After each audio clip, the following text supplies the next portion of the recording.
The sand was still warm beneath Felicity Jordan's feet when she realized everyone at the beach house was already drunk at 3 in the afternoon, and she hadn't even unpacked yet. Her college friend Maria had invited her to what she'd called a relaxed weekend getaway with some friends from work, but judging by the chaos Felicity could hear through the open windows, this was going to be anything but relaxing. She stood on the weathered deck of the beach house, her duffel bag still slung over her shoulder, watching through the glass doors as people she didn't know played drinking games in the living room. Maybe this was a mistake. Felicity loved Maria, but their friendship had survived precisely because they saw each other in small doses. Maria thrived on chaos and crowds. Felicity needed quiet corners and good books. You made it. Maria burst through the sliding door, a bright pink drink in her hand and her blonde hair already tangled from the ocean breeze. I was starting to think you'd bail. I told you I had to work this morning, Felicity said, accepting the hug. The gallery doesn't close itself. Right, the art gallery. Come on, I'll show you your room and then you can meet everyone. Maria grabbed her hand and pulled her inside, weaving through the crowd of strangers who barely glanced up from their game. The beach house was beautiful, all white walls and ocean views, clearly expensive. Felicity wondered who could afford to rent a place like this for a weekend. Maria worked in marketing at some pharmaceutical company, and she'd mentioned the trip was partly funded by her department, some kind of team-building thing that had expanded to include friends and significant others. You're in here with me, Maria said, opening a door to a bedroom with 2 queen beds. I know you hate sharing space, but Amber and Josh took the last private room, so we're stuck together. Like college. It's fine, Felicity said, though she was already calculating how early she could reasonably escape to the beach tomorrow morning. She set her bag on the bed nearest the window and pulled out the book she'd been reading, a novel about post-war Italy that had consumed her for the past week. Oh no, Maria said, spotting the book. No, you're not hiding in here reading all weekend. I brought you here to meet people, real living people. I meet people all day at the gallery. Old ladies buying watercolors don't count. I mean people our age, fun people. Maria grabbed her hands. Please, just try, for me, Felicity sighed, knowing she'd already lost. Fine. But if someone asks me to play beer pong, I'm walking into the ocean. Deal, Maria said, grinning. Now put on a swimsuit. We're doing a bonfire on the beach in an hour. By the time Felicity made it down to the beach, the sun had started its descent toward the horizon, painting the sky in shades of orange and pink. Someone had built an impressive bonfire, and the group had scattered across the sand in clusters. Music played from a Bluetooth speaker, competing with the sound of waves. Felicity had changed into her swimsuit and a loose linen cover-up, but she felt exposed and awkward as she walked toward the group. She wasn't good at this, at inserting herself into established friend groups and making small talk with strangers. She'd brought her book, tucked under her arm like a security blanket. Maria waved from a group near the fire. Come here, I want you to meet everyone. The next 20 minutes were a blur of names Felicity knew she wouldn't remember. There was Josh and Amber, the couple Maria had mentioned. Tyler and Shane, who worked with Maria. A woman named Kendra, who was someone's cousin. Everyone seemed nice enough, but they were all already several drinks deep and talking over each other, and Felicity felt herself retreating inward. After politely laughing at a few stories she only half followed, Felicity excused herself and walked down the beach, away from the noise. She found a spot where the sand was still warm, far enough from the group that the music was just background noise, and settled in to read. This was better. The book, the ocean sounds, the fading light. She could handle the weekend if she could steal moments like this. She was 3 pages in when a shadow fell across her book. I was starting to think I was the only one who wasn't interested in talking about work drama and tequila shots. Felicity looked up, shading her eyes against the setting sun. The man standing above her was tall, with dark hair that looked like he'd been running his hands through it, and an easy smile that somehow didn't feel practiced. He was holding a beer but seemed completely sober, and he was looking at her book rather than at her chest, which already put him ahead of most men she met at parties. "Sorry, I can move if you want this spot," she said. "I wasn't asking you to leave. I was hoping you might have room for one more refugee from the party." He gestured at the sand beside her.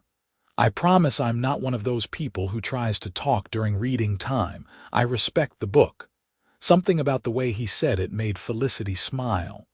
"Okay, sure." He sat down, not too close but close enough that she caught the scent of sunscreen and something woodsy, maybe cedar. He stretched out his legs and looked at the ocean, drinking his beer in comfortable silence. Felicity tried to return to her book, but she found herself reading the same sentence 3 times. She was too aware of him beside her, of the fact that he was, objectively speaking, very attractive. Strong jaw, broad shoulders, the kind of casual confidence that came from someone comfortable in their own skin. "What are you reading?" he asked after a few minutes. She showed him the cover. "It's about a woman who moves to Italy after the war and starts an olive farm." "It's probably boring to most people." "I don't know. Sounds peaceful. Better than arguing about whether someone named Brad from accounting is secretly dating someone named Jennifer from HR, which is what everyone up there is discussing." He took another sip of his beer. "I'm Lucas, by the way." "Lucas Quinn. Felicity Jordan. Everyone calls me Fee, but I actually prefer Felicity." "Felicity it is, then." He turned to look at her properly for the first time, and his eyes were gray-blue, like the ocean in winter. "So how do you know this group? You don't work with Maria, do you?" "No, thank God. Maria and I went to college together. We were randomly assigned as roommates freshman year, and somehow we made it work despite being complete opposites. She's chaos incarnate and I'm—" She paused, trying to find the right word. "Someone who would rather read about olive farms than play drinking games." Exactly. Felicity found herself relaxing, drawn in by how easy he was to talk to. "What about you? How do you fit into this?" "My younger brother works with Maria. He was supposed to come, but he got food poisoning yesterday, and someone had already paid for his spot at the house. He begged me to take his place because apparently the money was non-refundable and he felt guilty." Lucas shrugged. "I had nothing better to do this weekend, so here I am, attending a party where I know absolutely no one." "That's nice of you. Most people wouldn't do that. My brother and I are close. Plus, I spend most weekends working anyway. My business partner has been telling me I need to take more breaks, so I figured this would shut him up for at least a month." "What do you do?" Felicity asked, genuinely curious now. "I'm in manufacturing. Industrial equipment, mostly." "It's not as boring as it sounds, but it's also not exciting enough to talk about at a beach bonfire." He shifted in the sand to face her more fully. "What about you? What does Felicity Jordan do when she's not escaping parties to raid?" "I manage an art gallery in the city. Small place, local artists mostly. It's quiet, which I love." "That actually sounds perfect. Do you paint yourself?" "No, I'm not talented that way. But I love being around art, helping artists find their audience. There's something about matching the right piece with the right person." She closed her book, using her finger to mark the page. "It probably sounds silly. Not at all. Connection matters, whether it's with art or people or ideas." Lucas looked back at the ocean. "Though I'll admit, I'm better with machines than with paintings. I can look at an engine and tell you exactly what's wrong, but put me in front of abstract art and I'm lost. That's most people. They think they're supposed to understand it, but really you're just supposed to feel something. And what if you don't feel anything? Then it's not for you, and that's okay. There's plenty of art in the world. Felicity surprised herself with how much she was talking. Usually she kept conversations with strangers short and surface level, but Lucas had a way of asking questions that felt genuine rather than obligatory. They sat in comfortable silence for a while, watching the sun sink lower. The sky had turned deep purple now, and stars were starting to appear. Behind them, the party had gotten louder. Someone had turned up the music, and Felicity could hear splashing as people ran into the ocean. "Should we feel guilty for abandoning them?" Lucas asked. "I've done my social duty. I met everyone, I smiled, I laughed at the appropriate moments. Now I'm off the clock." Felicity brushed sand off her book. "What's your excuse?" "I wasn't invited to build relationships. I'm just keeping a rental spot from going to waste. No one up there even knows who I am." He finished his beer and set the empty bottle beside him in the sand. "Besides, this is better. I like talking to you." The simple honesty of the statement caught Felicity off guard. Not a line, not smooth flirting, just truth. "I like talking to you too," she said. "So tell me more about this book. Does she succeed with the olive farm?" Felicity laughed. "I don't know yet. I'm only halfway through. But the writing is beautiful. All these descriptions of the Italian countryside and the small town where she settles. It makes me want to visit." "Have you been to Italy?" "No, I haven't been anywhere really. I keep meaning to travel, but the gallery keeps me busy, and then when I have time off, I just want to stay home and read about other places instead of actually going to them." She paused. "That probably sounds pathetic." "It sounds honest. There's nothing wrong with knowing what makes you happy." Lucas drew patterns in the sand with his finger. "I travel for work sometimes, and honestly, most of it is just different conference rooms and hotel beds. The romanticism wears off pretty quickly. But you must have seen some interesting places." "Sure. But usually I'm too busy to actually enjoy them. Last month I was in Seattle for 3 days and never left the business district." He looked at her with a slight smile. "Maybe I need someone to teach me how to appreciate things properly. Someone who knows about connection and feeling instead of just seeing." Was he flirting? Felicity couldn't quite tell. There was something about Lucas that kept her slightly off balance in a way that was more intriguing than uncomfortable.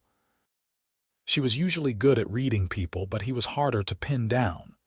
"Hey," Maria's voice rang out across the beach. "Fee, we're playing volleyball, come on." Felicity waved but didn't move. "I'm good here, thanks." "You're no fun," Maria yelled back, but she was laughing. A moment later, she turned her attention back to organizing teams. "You really don't want to play?" Lucas asked. "Sports and I have a mutual understanding. I ignore them and they don't injure me. It's worked out well so far." Felicity glanced at him. "What about you?" "You look like you'd be good at volleyball." "I played in college, actually. But like you said, you've done your social duty. I'm perfectly happy sitting here." He stretched his arms above his head, and Felicity tried not to notice how his T-shirt pulled across his shoulders. "Unless you want me to leave you to your book, I don't want to interrupt." "No, it's okay, I can read later." The truth was, she didn't want him to leave. There was something calming about his presence, even though they'd just met. He didn't fill every silence with chatter, didn't seem to need constant entertainment or validation. He was just there, solid and real beside her. They talked as the sky darkened completely and the bonfire became the main source of light on the beach. Lucas asked about the gallery, about what kind of art she preferred, about how she'd ended up in that career. Felicity found herself telling stories she rarely shared, about the struggling painter whose work she'd championed, until a collector fell in love with his pieces. About the elderly woman who came in every Tuesday just to sit in front of one particular landscape, because it reminded her of her childhood home. In turn, Lucas told her about his business, though he seemed almost reluctant to discuss it. He'd started the company 5 years ago with his best friend from college, manufacturing specialized equipment for food processing plants. It had grown faster than they'd expected, and now they employed over 200 people. "That's impressive," Felicity said. "You must be proud." "I am, but it's also consuming. There's always another problem to solve, another client to please, another decision to make." He picked up a handful of sand and let it slip through his fingers. "Sometimes I miss the early days when it was just the two of us in a garage, building prototypes and eating pizza at midnight. You can't go back, though, only forward." "Exactly, and I know I'm lucky. The business is successful, I get to work with my best friend, we're making a real difference for our clients. It's just—" He trailed off, looking for the right words. "Sometimes I wonder if I'm missing something. Does that make sense?" "Perfect sense." Felicity drew her knees up to her chest, wrapping her arms around them. "I feel that way sometimes too. Like I'm doing everything I'm supposed to do, checking all the boxes, but there's this gap somewhere that I can't quite identify." Lucas turned to look at her, his expression serious in the firelight. "Yeah, exactly that." They held eye contact for a long moment, and Felicity felt something shift in her chest. A recognition, maybe. A sense that this stranger understood something fundamental about her that most people never saw. "We should probably head back," she said quietly, even though she didn't want to move, "before they send a search party." "Probably," Lucas agreed, but he didn't stand up either. The party had reached peak chaos when they finally walked back up the beach. Someone had set up a beer pong table on the deck, and music poured from inside the house. Maria spotted them immediately and came running over. "There you are. I thought you'd been kidnapped." She was definitely drunk now, her words slightly slurred. "And who's this?" "Lucas Quinn," he said, offering his hand. "I'm filling in for my brother. I think he works with you." Quinn, Maria repeated, trying to place it. Then her eyes went wide. "Oh my God, you're Eric's brother." "The one who owns that huge company." Lucas shifted uncomfortably. "It's not that huge. Are you kidding? Eric talks about you all the time, says you're some kind of genius businessman." Maria turned to Felicity with a knowing look. "Fee, do you know who you've been sitting with?" "This guy is loaded. Like seriously rich." "Maria," Felicity said sharply, embarrassed. "What? It's true." Maria laughed and grabbed them both by the arms. "Come on, you two, stop being antisocial. Come have drinks with us." Lucas caught Felicity's eye, and she saw her own reluctance reflected there. But they let themselves be pulled into the crowd, accepting drinks and joining conversations that felt shallow after what they'd shared on the beach. Felicity learned that Lucas was good at this too, at being social when required. He laughed at jokes, asked polite questions, and blended into the group seamlessly. But she caught him glancing at her across the circle of people, and each time their eyes met, she felt that same pull of connection. The night wore on. People got drunker. Someone suggested night swimming, and most of the group ran shrieking into the dark ocean. Felicity used the chaos to slip away, heading inside and up to her room. She was exhausted from the day, from traveling and socializing and feeling things she hadn't expected to feel.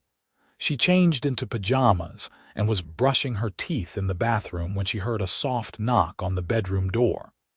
Assuming it was Maria, she called out that it was open. But when she came out of the bathroom, it was Lucas standing in the doorway, looking uncertain. "Sorry, I probably shouldn't have just walked in.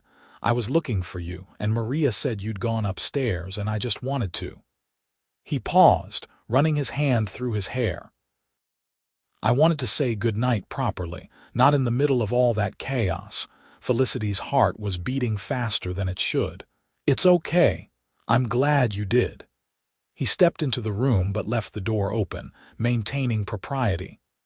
I really enjoyed talking with you tonight. It was the best part of this whole trip by far. Me too, she said softly. I almost didn't come this weekend. I'm really glad I did.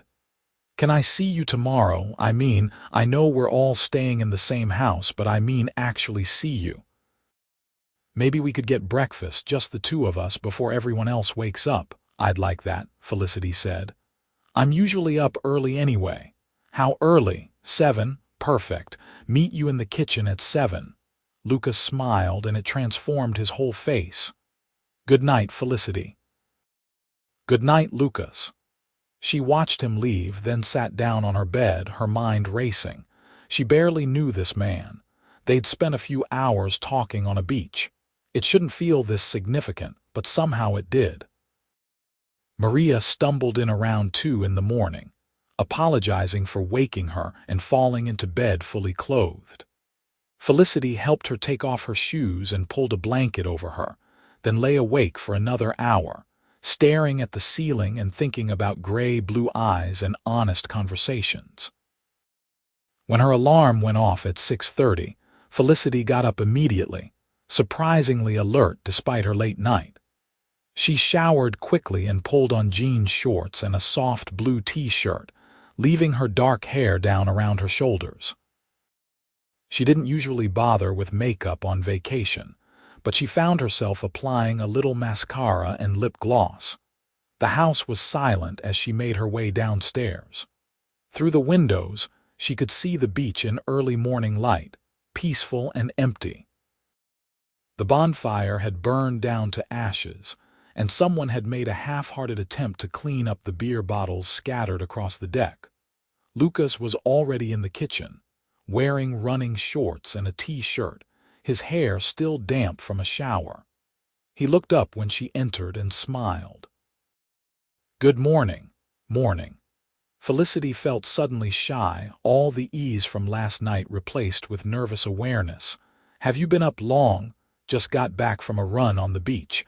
I'm one of those annoying morning people, I'm afraid. He gestured at the coffee maker. I made coffee. Hope that's okay. That's perfect. She accepted the mug he handed her, their fingers brushing briefly. What's the plan for breakfast? I was thinking we could walk to that little cafe I saw about a half-mile down the beach, unless you'd rather stay here. No, let's go. Before everyone else wakes up and turns it into a group activity.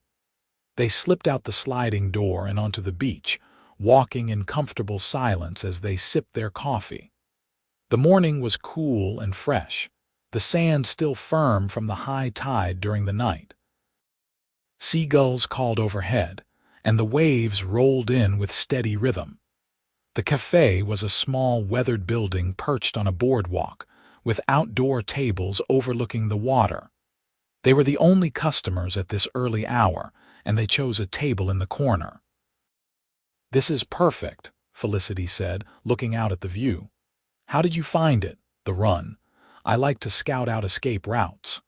Lucas was watching her with that intense focus she was beginning to recognize. You look beautiful this morning, by the way. I meant to say that earlier. Felicity felt her cheeks warm. Thank you. You didn't have to say that. I wanted to. I don't believe in not saying true things just because they might be uncomfortable. The waitress came over and they ordered pancakes for her, an omelet for him, more coffee for both of them. After she left, Lucas leaned back in his chair and studied Felicity. Tell me something real, he said. Not small talk, something that matters to you. The request was so unexpected that Felicity had to think for a moment. I'm scared that I'm too comfortable, she finally said. That I've built this nice, safe life that looks good from the outside, but I'm not actually growing or challenging myself. I'm just existing. Lucas nodded slowly. I understand that. It's easy to mistake stability for stagnation. What about you? What's something real? "I'm lonely," he said simply. "I have friends, I have family, I have employees and business partners and people around me constantly. But I'm lonely in a way that's hard to explain. Like I'm waiting for something or someone, and I don't know what." The vulnerability in his voice made Felicity's chest ache. "That's exactly how I feel. I know. I could tell last night." He leaned forward, his elbows on the table. "This is going to sound crazy because we just met, but I feel like I can actually talk to you. Really talk, not just exchange pleasantries and pretend everything is fine." "It doesn't sound crazy," Felicity said. "I feel the same way." Their food arrived and they ate while continuing to talk. Lucas told her about growing up with his younger brother Eric, about their father who'd been a factory worker and taught them both the value of hard work, about his mother who died when he was in college, and how that loss had pushed him to build something meaningful with his life. Felicity shared her own stories. Growing up as an only child with parents who never quite understood her need for solitude. Her love of art that had started with a middle school teacher who'd taken her to her first museum. The gallery job that had fallen into her lap at exactly the right moment, feeling like destiny. "You believe in fate?" Lucas asked suddenly. "I don't know. Sometimes. Do you?" "I didn't until recently. I've always thought life was about hard work and strategy and making your own luck." He held her gaze. "But sitting here with you, after randomly ending up at a beach house because my brother got food poisoning, I'm starting to reconsider." Felicity's heart was racing again. This was moving fast, faster than anything she'd experienced before, but it didn't feel reckless. It felt right, like something clicking into place. "We should probably get back," she said reluctantly, checking her phone. "It's almost 9. People will be waking up." "Let them wake up. We're not responsible for entertaining them." But Lucas signaled for the check anyway, pulling out his wallet before Felicity could offer to split it. "I can pay for my half," she protested. "I know you can. But I asked you to breakfast, so I'm paying. Old-fashioned maybe, but that's how I was raised." He left cash on the table and stood, offering his hand. "Come on. Let's take the long way back." They walked slowly along the beach, in no hurry to return to the chaos of the house. Lucas asked about her favorite books, and they discovered a shared love of historical fiction. Felicity asked about his business, and he opened up about the challenges of rapid growth and the responsibility of employing so many people. "Money doesn't solve everything," he said as they walked. "In some ways, it creates more problems, more pressure, more expectations.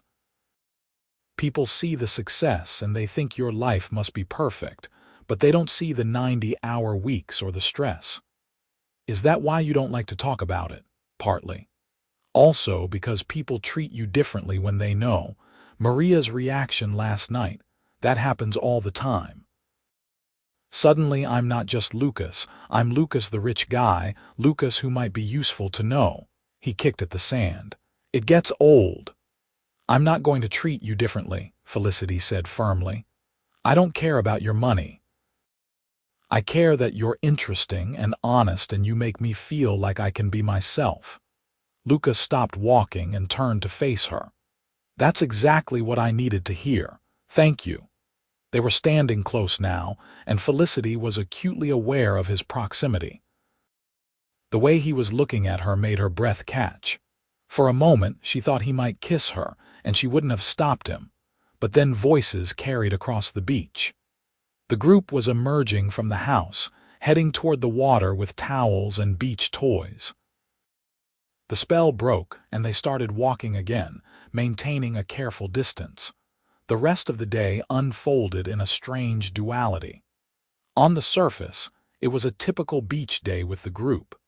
They swam and played games and ate lunch on the deck. But underneath, there was a constant awareness between Felicity and Lucas. Their eyes meeting across the circle, sitting next to each other whenever possible. Finding excuses to touch, a hand on an arm, shoulders brushing, Maria noticed, of course. She cornered Felicity in the kitchen while they were making sandwiches for lunch. "Okay, what's happening with you and Lucas Quinn?" she demanded. "And don't say nothing because I have eyes." "I don't know," Felicity admitted. "We're just talking." That was not just talking this morning. That was two people who want to rip each other's clothes off but are being very polite about it. "Maria, am I wrong?" Maria grinned. "He's gorgeous, Fee, and rich, and he clearly likes you. Why are you not jumping on that? Because it's complicated. We just met.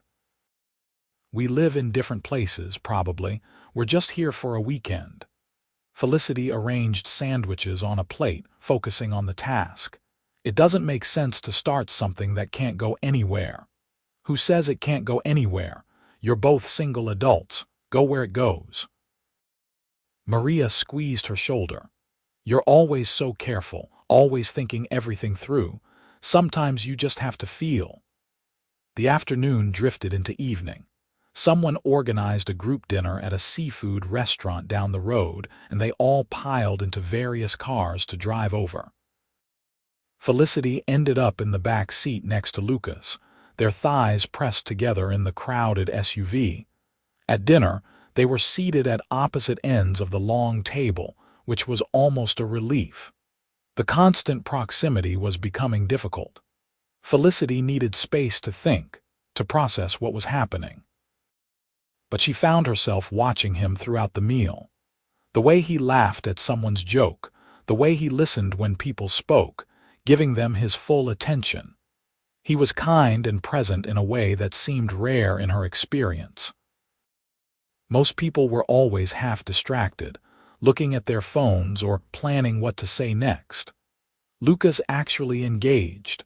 After dinner, the group wanted to go to a bar down the street, but Felicity begged off, claiming exhaustion. Lucas offered to walk her back to the house, and no one questioned it. They walked in silence for a while, the sounds of the tourist district fading behind them. The beach road was quiet at night, lit by street lamps and the moon reflecting off the water. "Thank you for rescuing me," Felicity said. "I was about to fake a headache if no one agreed to leave." "I could tell.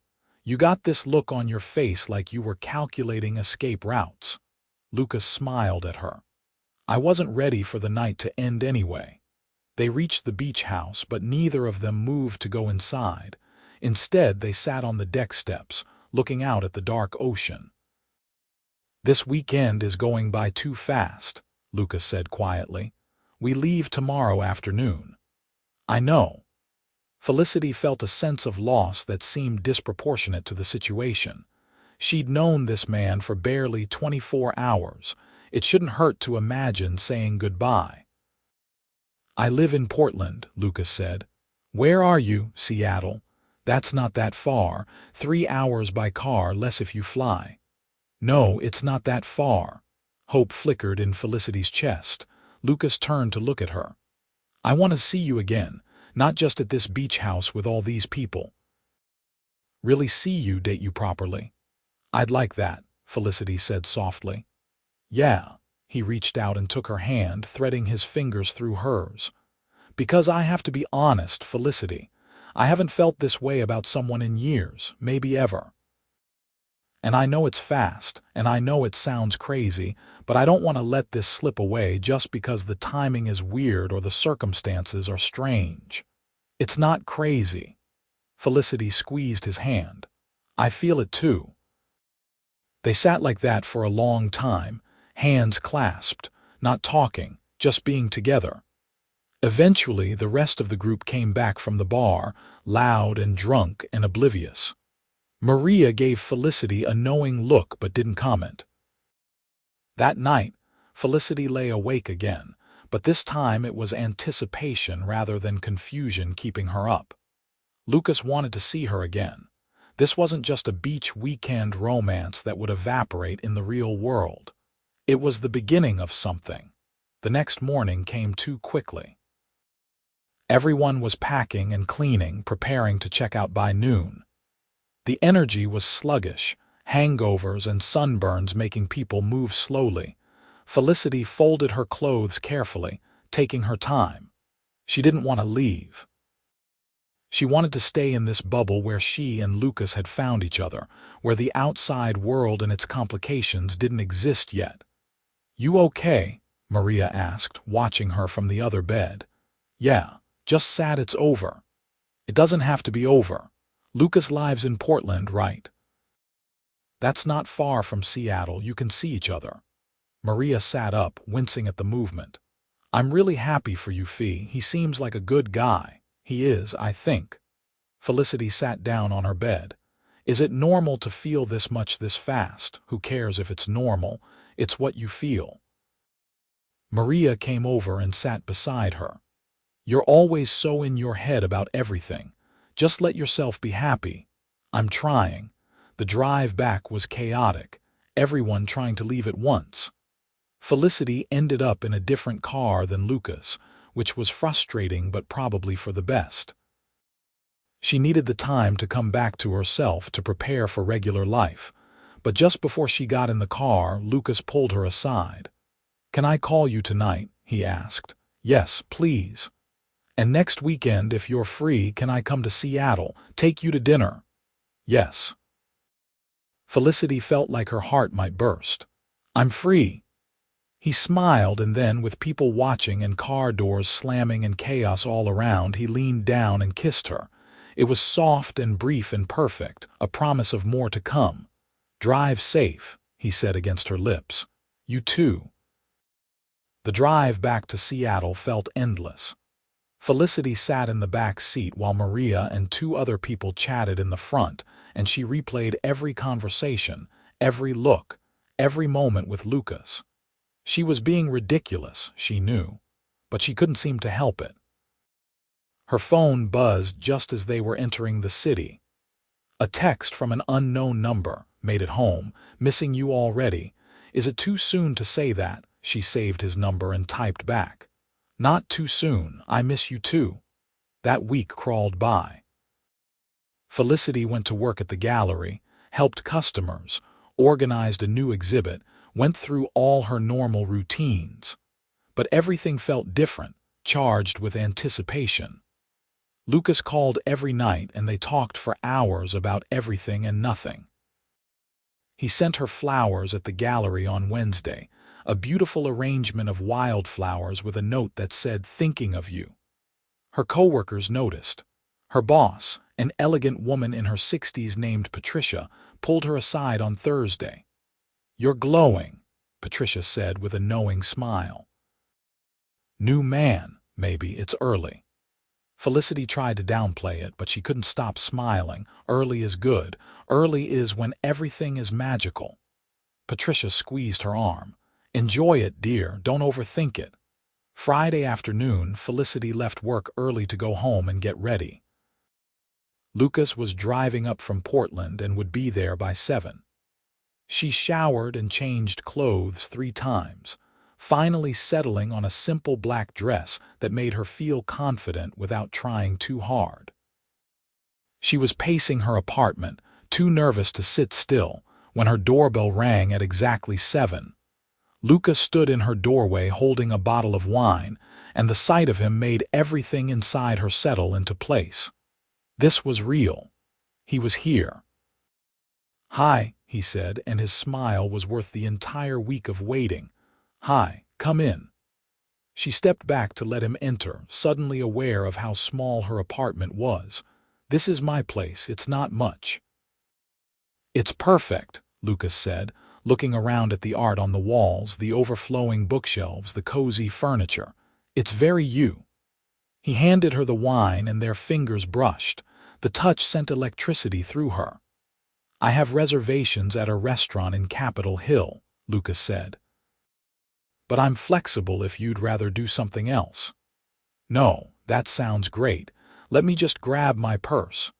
Dinner was at a small Italian place with dim lighting and intimate tables.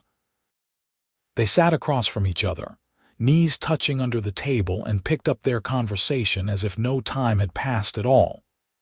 "Tell me about your week," Lucas said after they'd ordered.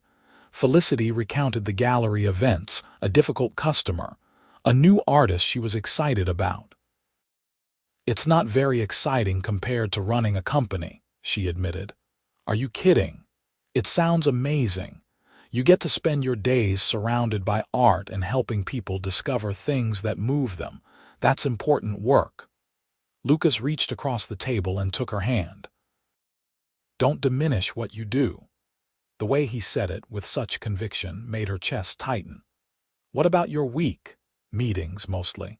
We're bidding on a big contract with a national chain, so there's been a lot of proposal writing and number crunching, not romantic dinner conversation." He ran his thumb across her knuckles. "But I thought about you the whole time. It helped." They lingered over dinner, neither wanting the night to end. When they finally left the restaurant, it was after 10 and the street was alive with weekend energy. "Want to walk?" Lucas asked. "Or I can drive you home if you're tired." "Let's walk." "I'm not tired." They wandered through the neighborhood, talking and laughing, occasionally stopping to look in shop windows. It felt natural, easy, like they'd been doing this for years instead of days. Eventually, they ended up back at her apartment building. Felicity stopped at the entrance, suddenly uncertain about what happened next. "You want to come up?" she asked.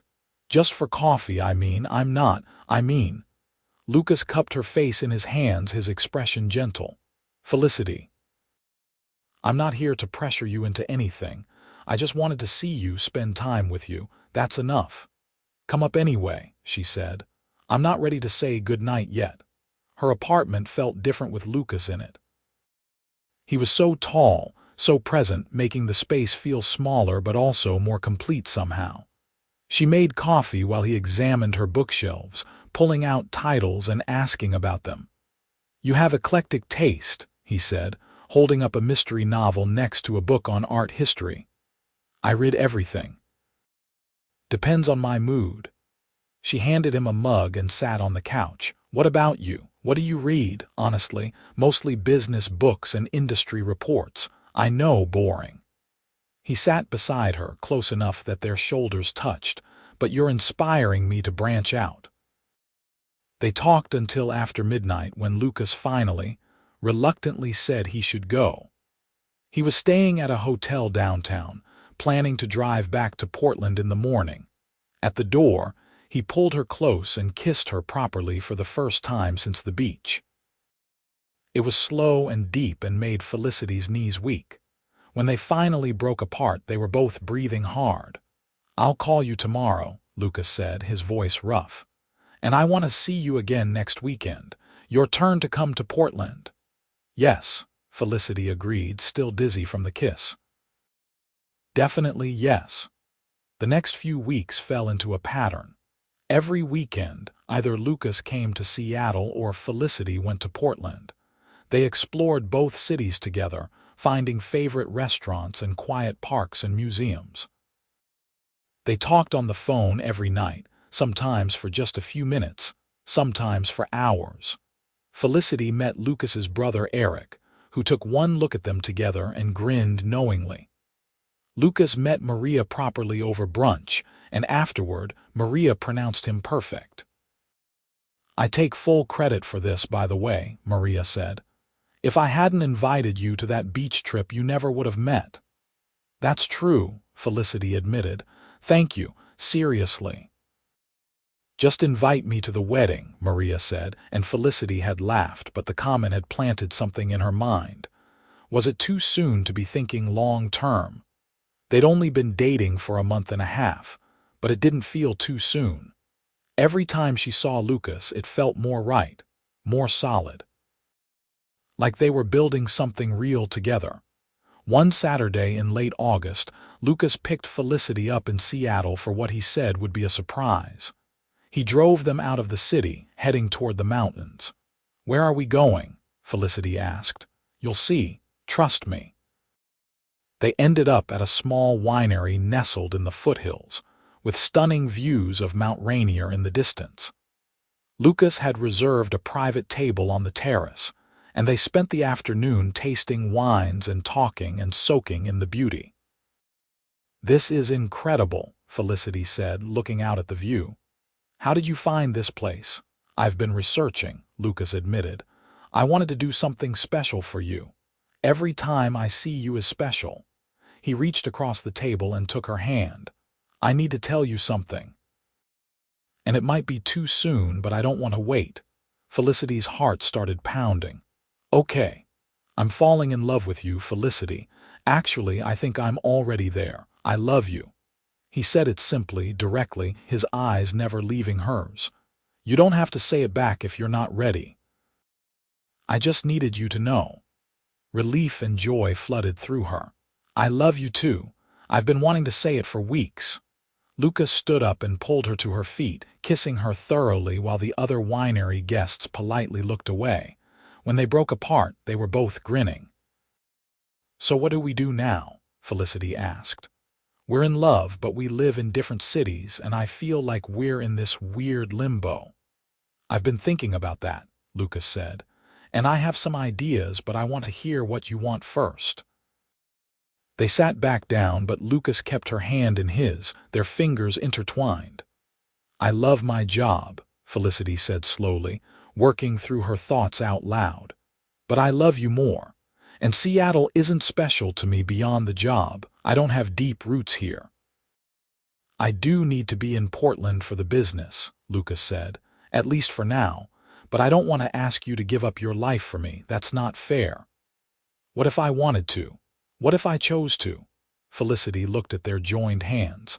"I've been thinking about opening my own gallery someday. Being independent instead of working for someone else. Maybe this is the push I need." "You'd move to Portland." "For me, for us," she corrected.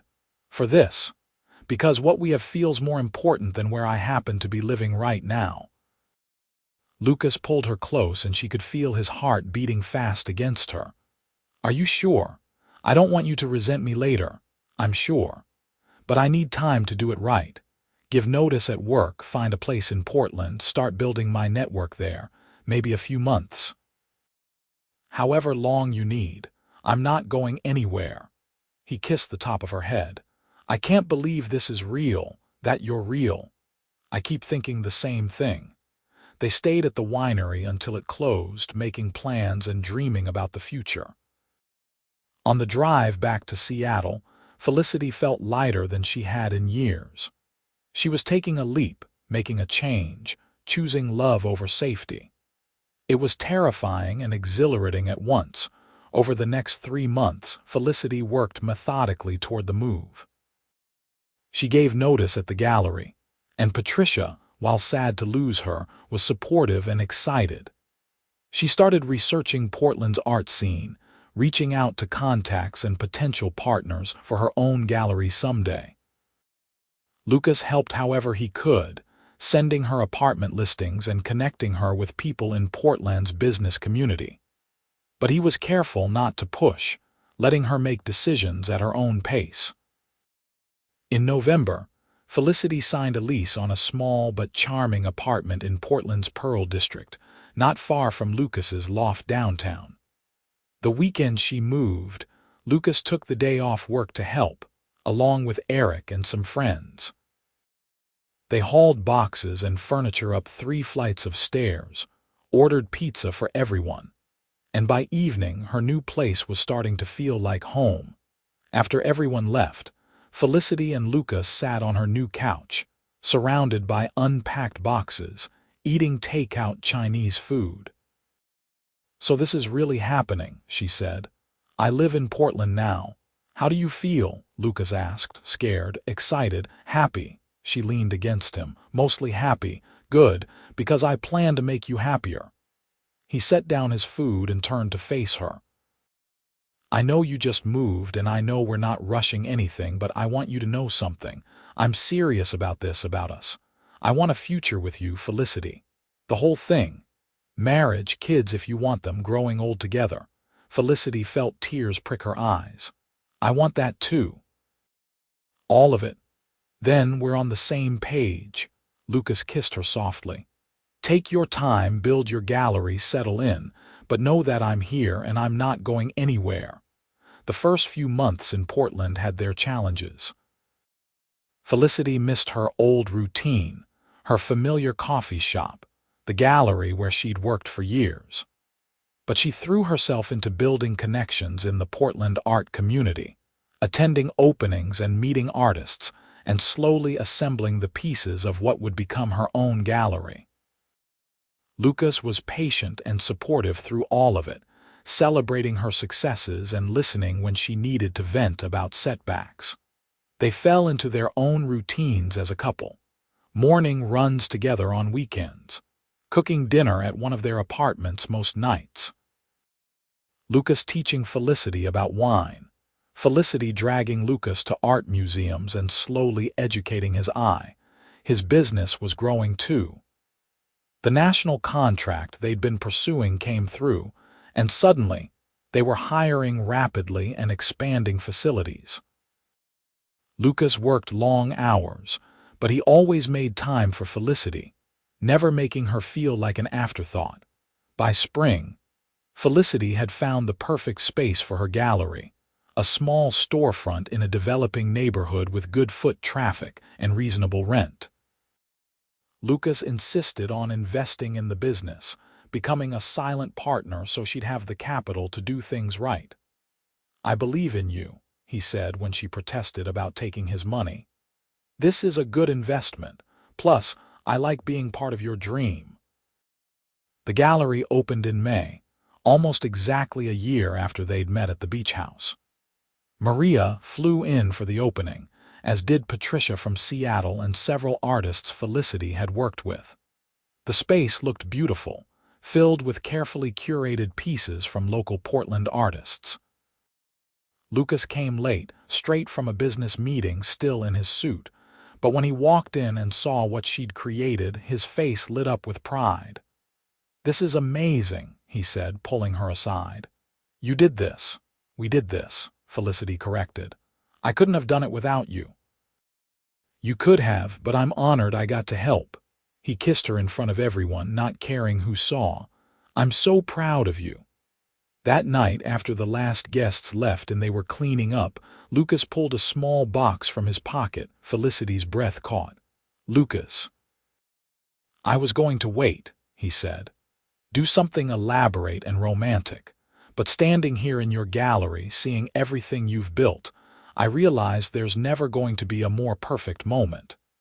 He opened the box, revealing a simple but beautiful diamond ring. "Felicity Jordan, you are the smartest, most talented, most genuine person I've ever met. You make me want to be better. You make everything make sense. Will you marry me?" Felicity was crying now, happy tears streaming down her face. "Yes, absolutely yes." He slipped the ring on her finger and kissed her, and Felicity felt like her heart might explode with joy. A year ago, she'd been hiding from a party on a beach, convinced she'd never meet someone who understood her. Now she was engaged to a man who saw her completely and loved her anyway. They were married 6 months later in a small ceremony at the same winery where Lucas had first said he loved her. Maria was Felicity's maid of honor. Eric was Lucas's best man, and about 50 of their closest friends and family witnessed them promise forever to each other. During the reception, as they danced their first dance as husband and wife, Felicity looked up at Lucas and smiled. "What are you thinking?" he asked. "I'm thinking about that night on the beach when you asked me about my book. I almost told you to go away. I'm very glad you didn't." "Me too." She rested her head on his chest, listening to his heartbeat. "I was so sure I had everything figured out. My quiet life, my books, my carefully controlled world. I didn't realize what I was missing." "Neither did I," Lucas said softly. "I was working all the time, convincing myself that building something successful was enough, that I didn't need anything else. And now I know that success means nothing if you don't have someone to share it with. You're everything, Felicity. You always will be." They swayed together as the sun set over the mountains, and Felicity thought about how one decision, one weekend, One conversation had changed the entire trajectory of her life. She'd gone to that beach house reluctantly, planning to hide with her book and count down the hours until she could leave. Instead, she'd found Lucas. She'd found love. She'd found courage to take risks and build dreams and believe in possibility. 2 years later, Felicity's gallery was thriving, representing over 30 artists and attracting attention from collectors throughout the Pacific Northwest. Lucas's company had expanded to multiple states, though he was careful to maintain balance, never letting work consume him the way it had before. They bought a house together in Portland, a renovated craftsman with a yard where they planned to let their future children play. And when Felicity discovered she was pregnant in the fall, they both cried happy tears and marveled at how full their lives had become. Their daughter, Grace, was born the following spring, perfect and healthy and loud. Lucas was an attentive father, getting up for night feedings and changing diapers and staring at his daughter with undisguised adoration. "She has your eyes," he told Felicity one night as they watched Grace sleep in her bassinet. "She has your stubborn chin," Felicity countered. "God help us all, then." They laughed quietly, careful not to wake the baby, and Felicity felt overwhelmed with gratitude for this life they'd built together. When Grace was 6 months old, they returned to the beach house where they'd met for a weekend reunion. Maria had organized it, insisting that the original group needed to reconvene. This time, Lucas and Felicity brought their daughter and Eric brought his new girlfriend. Standing on the same beach where they'd first talked, watching the sunset while Grace napped in her carrier against Lucas's chest, Felicity felt the perfect symmetry of it. "Remember when we sat right here and you told me you felt lonely?" she said. "I remember everything about that night." Lucas adjusted the carrier, making sure Grace was comfortable. "It was the night that changed everything. I almost didn't talk to you. I was so determined to just read my book and be left alone. I'm very persistent when I see something I want." Lucas put his arm around her shoulders, pulling her close. "And the moment I saw you sitting there with that book, I knew I had to talk to you. There was something about you that just drew me in. The fact that I was the only woman not doing shots, partly, but also you looked content. Happy in your own company. I found that incredibly attractive." He kissed her temple. "Still do." Maria came running down the beach toward them, waving her arms. "Group photo, come on you two, stop being disgustingly in love for 5 minutes and get in the picture."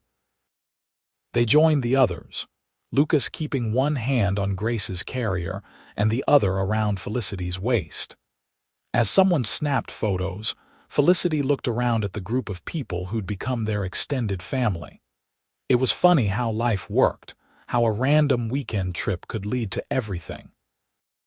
That night, after Grace was asleep in the pack and play they'd set up in their room, Lucas and Felicity slipped out to the deck. The party was still going strong inside, but they needed a moment alone. "Thank you," Lucas said suddenly. "For what?" "For talking to me that first night. For taking a chance on us. For moving to Portland and building a life with me. For Grace. For everything." He turned to face her, his expression serious in the moonlight. "I know I don't say it enough, but I am grateful every single day that I met you." "You say it plenty," Felicity assured him. "And I'm grateful too. You changed my life in the best possible way. We changed each other's lives." Lucas pulled her close, and they stood there wrapped around each other, listening to the ocean and the party and the perfect soundtrack of their life together. Years later, when people asked them how they met, Felicity and Lucas would smile at each other before launching into the story. About the beach house weekend, about Felicity hiding with her book, about Lucas deciding to approach the quiet woman reading instead of joining the party. "It was fate," Felicity would always say. "It was luck," Lucas would counter, but really, it was both. fate that brought them to the same beach at the same time, luck that they recognized something special when they found it. And choice, every day after that, to keep choosing each other, keep building their life together, keep believing in the possibility of love, because that's what love was in the end. Not just the lightning bolt moment of recognition, though that mattered, but the daily choice to stay, to work through challenges, to celebrate victories together, to build something lasting and real. And as Felicity tucked Grace into bed each night, reading her stories about adventure and possibility, she thought about how she'd almost missed this. Almost stayed home from the beach trip. Almost brushed Lucas off when he approached her. But she hadn't. She'd taken a chance, let down her walls, believed in something that felt too good and too fast and too intense, and it had transformed everything. Now, with Lucas's arms around her and their daughter sleeping peacefully down the hall and her gallery thriving and his business successful and their house full of love and laughter, Felicity knew with absolute certainty that it had all been worth it. Every risk, every change, every moment of uncertainty had led her here, to this life that was more beautiful than anything she could have imagined when she'd been sitting alone on that beach with her book, convinced that solitude was enough. Lucas had shown her that connection was better. That love, real love, was worth every leap of faith. And she'd shown him the same thing, that success meant nothing without someone to share it with, that the richest life was one full of partnership and laughter and tiny hands grabbing at your fingers. They'd found each other against all odds. Two people from different cities with different lives who happened to end up at the same beach house for one weekend. And they'd built something extraordinary from that chance meeting. It was, Felicity thought as she drifted off to sleep in Lucas's arms, the very best story she'd ever been part of. Better than any book, more thrilling than any adventure, more satisfying than any ending. It was real. It was theirs, and it was just beginning.